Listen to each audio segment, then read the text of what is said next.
오늘 우리 청년들이 이제 시험 기간이에요. 그래서 시험이 끝나면 우리 기숙사에 있는 청년들은 바로 또 집으로 가야 돼서 오늘이 또 마지막이 될 청년들이 있어서 이제 특별히 오늘 좀 특성을 부탁을 좀 드렸습니다. 그래서 이게 특성을 하게 됐고요.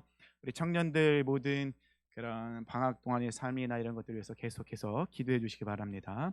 오늘 본문의 말씀에 의지해서 어, 대림절 두 번째 시간으로 십자가의 능력이라는 제목으로 말씀을 나누고자 합니다.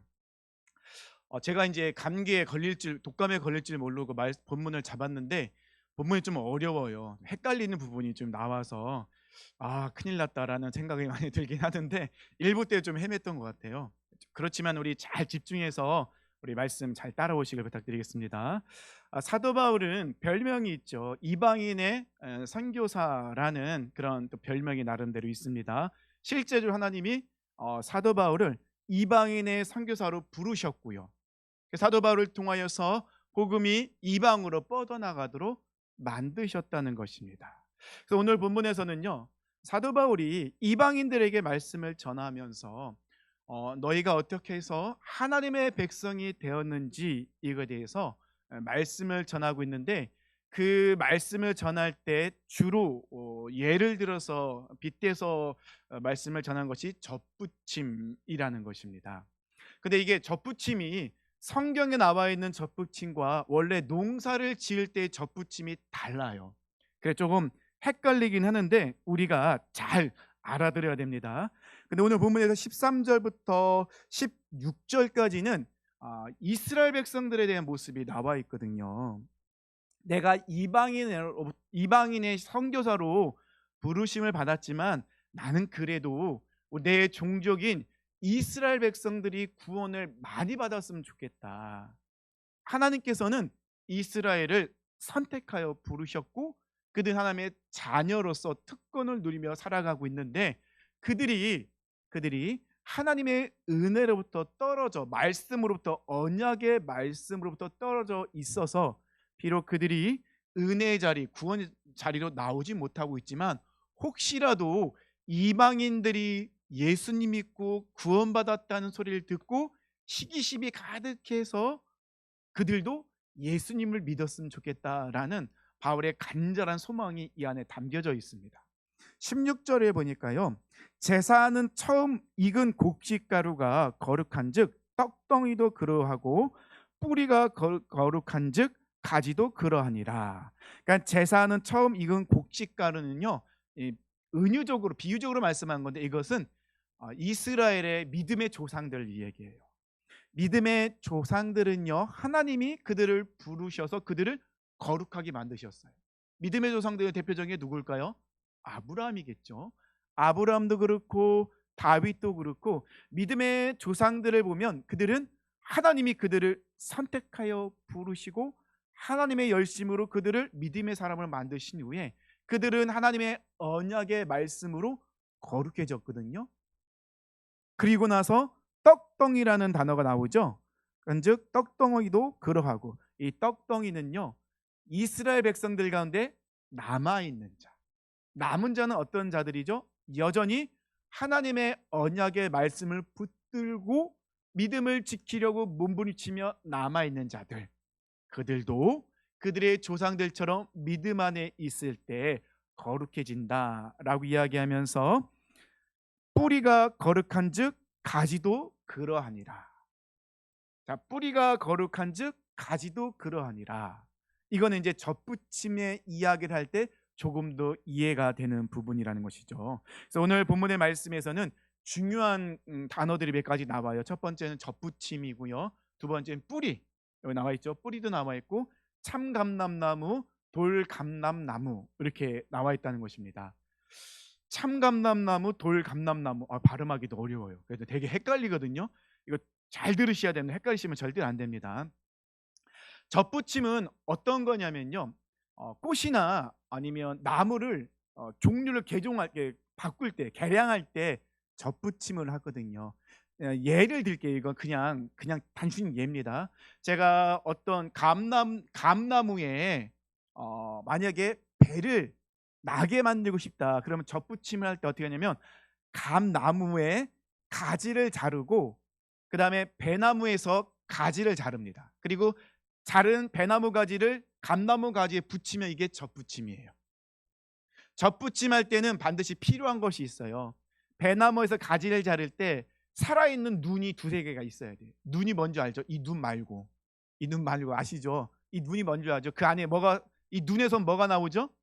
예, 새싹이 나오게 되는 살아있는 눈 두세 개가 반드시 있어야 돼. 그러면 이, 그냥 예라고 했습니다. 감나무에 배나무 가지를 붙이면 어떻게 됩니까? 그 안에서 배나무 가지가 붙어 있기 때문에 나중에는 뭐가 나오죠? 배가 열리게 되는 거죠. 이거는 그냥 저 이론상 젖붙임에 대한 부분 이야기한 겁니다. 이해되시죠? 제가 배를 먹고 싶으면 배나무 가지를 잘라서 감나무에 딱 젖붙임을 해서 그 젖붙임을 통해서 배 가지에 눈이 있기 때문에 그 가지에서는 감이 열리는 것이 아니라 배가 열립니다. 이것을 젖붙임이라고 해요. 우리가 농사를 지을 때 물론 원칙적으로 하면 이렇게 하면 안 되지만 우리가 쉽게 예를 들어서 말씀드린 겁니다. 그래서 젖붙임할 때는 반드시 내가 싹을 트기를 원하는 가지를 잘라서 붙이는 거예요. 이해되시죠? 근데 오늘 본문의 말씀에서의 사도 바울의 젖붙임은 농사의 법과 달라요. 하지만 젖붙임은 우리에게 굉장히 중요한, 이방인들에게 중요한 개념이기 때문에 사도 바울이 바꿔서 이야기한 겁니다. 오늘 사도 바울은요, 참 감람나무가 있고 돌 감람나무가 있다고 말씀하고 있습니다. 참 감람나무는 어떤 나무냐면 좋은 열매가 맺히는 나무. 그럼 돌 감람나무는요, 먹지 못하는 열매가 맺히는 것을 돌 감람나무라고 합니다. 더우시죠? 지금 벌써부터 조으시면 안 됩니다. 이게 너무 어려워서 그런가? 조시면 안 돼요. 자, 참감나무와 돌감람나무. 그러면 이 나무는 두 종류가 있는 게 아니에요. 똑같은 감람나무인데, 똑같은 본질은 감람나무에 똑같이 열매가 맺히는, 감람나무 열매가 맺히는, 이거 원래 우리 바꾸면은 올리브 나무예요. 올리브 나무. 그러니까 올리브 열매가 맺히는데, 똑같은 올리브 열매가 맺히는데 어떤 나무에는 좋은 열매가 맺히고 어떤 나무에는 안 좋은 열매가 맺히는 거예요. 근데 똑같은 올리브 나무거든요. 차이점이 있다는 거예요. 차이점이 뭐냐? 참 감람나무는 주인이 이 감람나무를 캐다가 아주 좋은 밭에 심어두고 주인이 계속해서 아름답게 가꾸는 거예요. 잘못된 가지가 있으면 쳐버리고, 만약에 조금 영양분이 부족하면 영양분을 공급해주고. 그러니까는 참 감람나무가 될 수 있었던 이유는 주인이 그 나무를 선택해서 좋은 땅에 심었기 때문에, 그래서 참 감람나무가 된 거예요. 그러면 돌감람나무는요, 주인이 없는 거예요. 아무도 돌보지 않은 버려진 나무이기 때문에 좋은 열매가 맺혀지지 않는 거예요. 개념을 이해하셨죠? 그러면 참 감람나무는, 사도 바울이 이야기할 때 참 감람나무는 이스라엘 백성들, 돌 감람나무는 그는 누굴까요? 우리들, 이방인들이겠죠. 이스라엘 백성이 처음부터 하나님의 백성으로 선택받은 것이 아니다. 그들도 이스라엘 백성이나 우리나 어떤 존재들이었다고 똑같은 감람나무였다는 거예요. 단지 똑같은 감람나무였지만은 하나님께서 이스라엘 백성을 어떻게 해요? 선택해서 하나님께서 은혜로 그 감나무를 심고 거두고 주인이 되어 주신 거예요. 참 감람나무의 주인은 누구신 거예요? 하나님이신 거예요. 하나님이 하나님의 약속 위에 참 감람나무를 심은 거예요. 그래서 참 감람나무는 뿌리를 어디에 내리고 있다고요?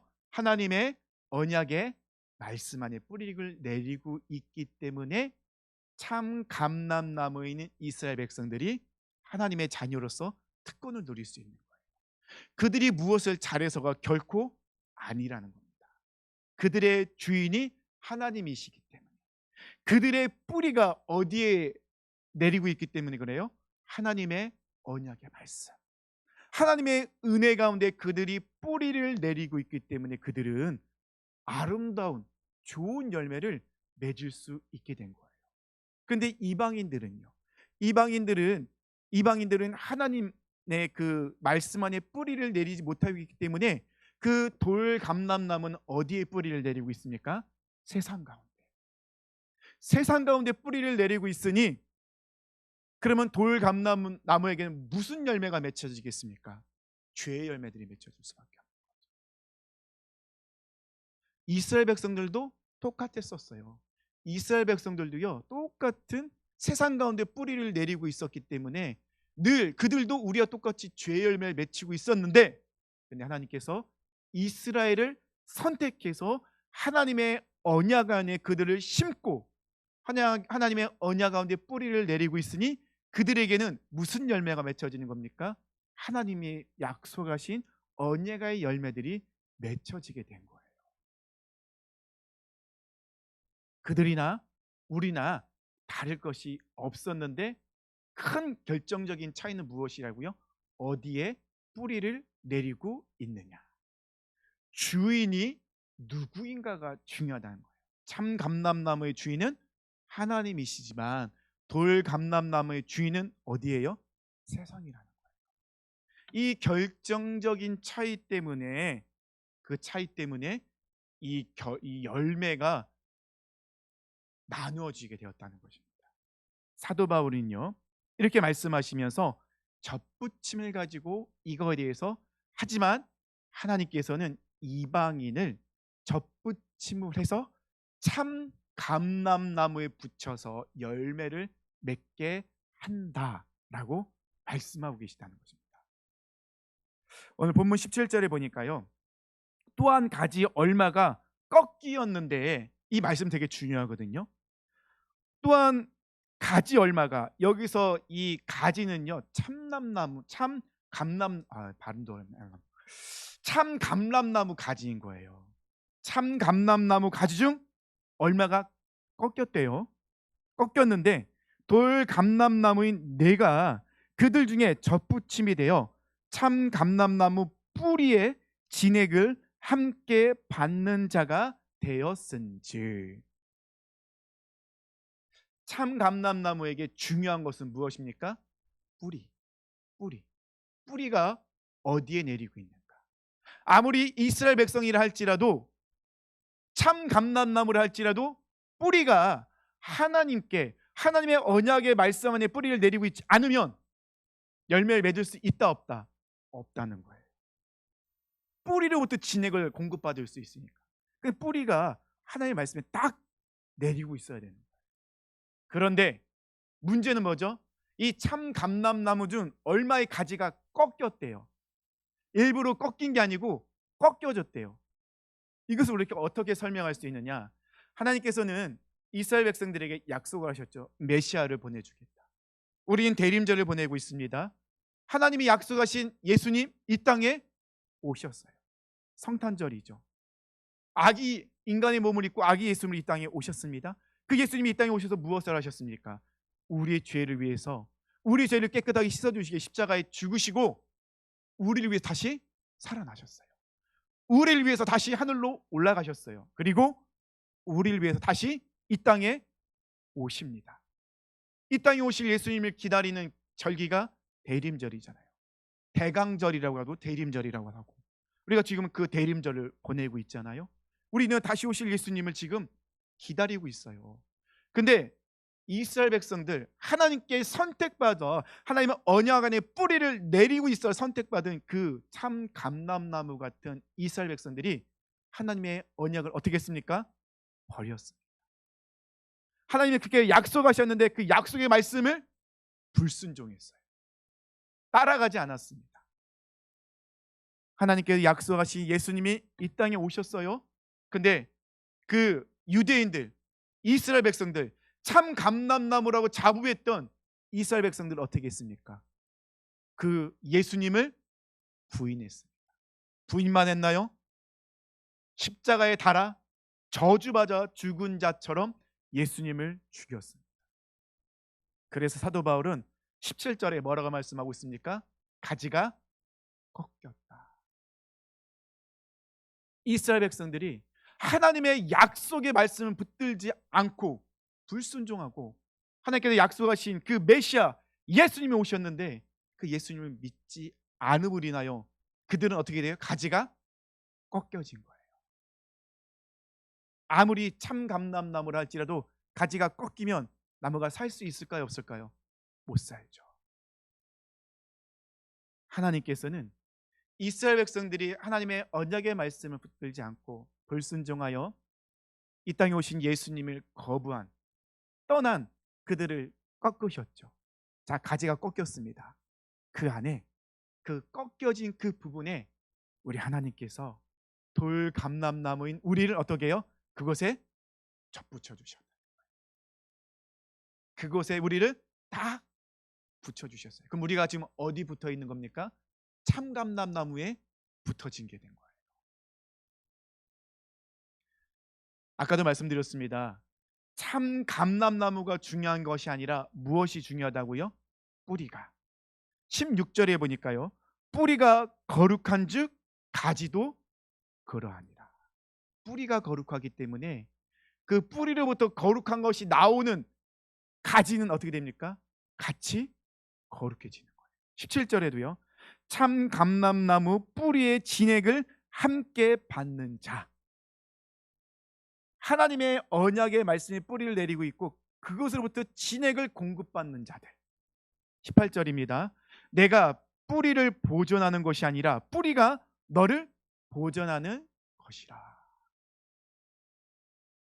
접붙임 그리고 참 감람나무에게 제일 중요한 건 뭐예요? 뿌리. 뿌리가 어디에 내리고 있느냐. 이것이 정말 중요하다는 것입니다. 그래서 사도 바울은요. 그래서 접붙임을 이렇게 설명하고 있는 것입니다. 이스라엘 백성들이요. 참 감람나무가 될 수 있었던 이유. 그들이 돌 감람나무가 되지 않는 이유는 딱 하나예요. 무엇입니까? 하나님의 언약의 말씀 안에 뿌리를 내리고 있기 때문에.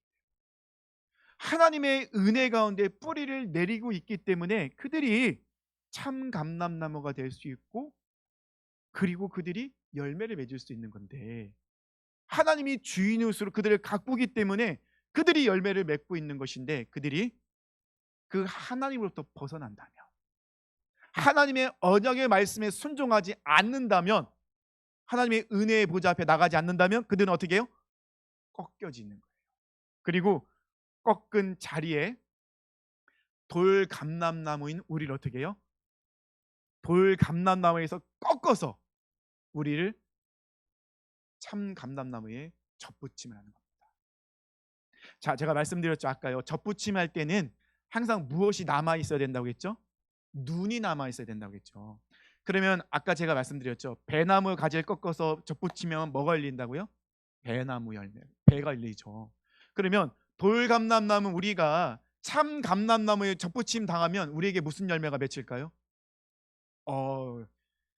돌감람나무가 맺히죠. 왜냐면 우리 안에 무엇이 남아 있기 때문에요?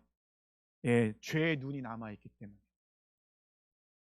그래서 하나님은 그것을 해결하는 방법을 우리에게 보여주셨어요. 그것이 무엇이냐? 바로 예수님의 십자가예요. 예수님의 십자가를 우리가 통과하면 우리 안에 있는 돌감람나무인 우리 안에 죄의 눈이 어떻게 바뀐다고요? 생명의 눈으로 바뀐다는 거예요. 이것이 십자가의 비밀이며 십자가의 능력이라는 것입니다. 십자가가 아니고는 이런 역사가 일어날 수가 없다는 것입니다. 예수님의 십자가가 아니면 이런 기적이 일어날 수가 없어요. 우리가 하나님을 아버지라 부를 수 있는 거 기적입니다. 우리가 하나님 앞에 예배드릴 수 있는 거, 하나님을 찬양할 수 있는 거 기적이에요. 우리가 하나님이 살아계심을 믿어진다는 거, 인정된다는 거 기적이거든요. 근데 이 모든 기적을 우리가 경험케 하고 이 기적이 믿어지게 만드는 결정적인 역할은 바로 십자가라는 것입니다. 사도 바울은요. 계속해서 하는 말 중에 뭐가 있냐면요. 이 참 감람나무도 꺾이고 돌 감람나무도 꺾였다는 말이 나와요. 이해되시죠? 참 감람나무가 꺾였다는 것은 그들이 하나님의 언약의 말씀을 믿지 않고 순종하지 않고 떠났기 때문에 꺾인 건데, 그렇다면 돌 감람나무는 우리가 참 감람나무의 접붙임을 받으려면 우리도 반드시 어떤 상황이 돼야 돼요? 꺾여져야 돼요. 우리의 죄의 뿌리가 되는, 세상에 뿌리를 두고 있는 그 돌 감람나무로부터 우리가 어떻게 해요? 꺾여져야 돼요. 가지가 꺾인다는 것은 무엇을 상징하는 걸까요? 죽는 걸 상징하는 거예요. 십자가는요, 우리를 죄에서 어떻게 해요? 죽게 만드는 거예요. 죄에 대해서는 죽고 의에 대해서는 살아나게 만드는 것이 바로 예수님의 십자가다라고 사도 바울은 말씀하고 있다는 것입니다. 자, 이것이 어떻게 가능하냐라고 했을 때 20절에 사도 바울이 이야기합니다. 그들은 믿지 아니함으로 어떻게 됐다고요? 꺾이고 너는 믿음으로 섰느니라. 이 모든 것이, 이 기적이 가능한 이유는 단 하나, 무엇이라고요? 믿음. 믿음밖에 없다는 것이죠. 요한복음 1장 12절 말씀하죠. 영접하는 자 곧 그 이름을 믿는 자들에게는 하나님의 자녀가 되는 권세를 주셨으니. 이 믿음은요, 단순한 지식적 동의가 아니에요. 예수님이 옛날에 팔레스타인에서 태어난 성인 중에 한 사람, 그 한 사람으로 나는 알고 있습니다. 이거는 지식적 동의예요. 이건 믿음이에요, 믿음이 아닐까요? 믿음이 아니라는 것입니다. 믿는다는 것은 무엇입니까? 실질적으로 나의 생각과 행동과 나의 모든 삶을 바꾸는 거예요. 인정하는 것입니다. 이 믿는다는 것은 알아가는 거예요. 그래서 이 알다라는 이 단어가 히브리어하고 히브리에서는 야다, 히브리에서는 헬라에서는 기노스코라는 단어를 쓰거든요. 그거는 경험하여 알아가다예요. 경험하여 알아가다. 그냥 지식적으로만 알고 끝나는 것이 아니라 경험하여 알아가는. 이스라엘 백성들이 하나님의 약속의 말씀을 믿지 않았을 때 그들은 어떻게 해요? 꺾임을 받아서 버림받았는데, 돌 감람나무는 우리가 예수님을 나의 구원자로, 나의 주인으로, 나의 모든 것으로 인정하여 믿으면 우리는 어떻게 된답니까? 그 예수님의 십자가를 통하여 우리는 죄에 대해서 꺾임 받은 우리가 어디로 붙어지게 되는 거예요? 참 감람나무에 딱 붙어지게 되는 거예요. 그러면 우리 안에 육적인 열매가 맺혀지지 않고 참 감람나무를 통하여 성령의 열매가 맺혀진다, 분명히 말씀하고 있다는 것입니다. 갈라디아서 5장 17절로 21절 보면요, 사도 바울이 우리가 어떤 상태였는지를 말씀하고 있습니다. 육체의 소욕은 성령을 거스르고 성령은 육체를 거스리나니 이 둘이 서로 대적함으로 너희가 원하는 것을 하지 못하게 하려 함이니라. 너희가 만일 성령의 인도하시는 바가 되면 율법 아래 있지 아니하리라.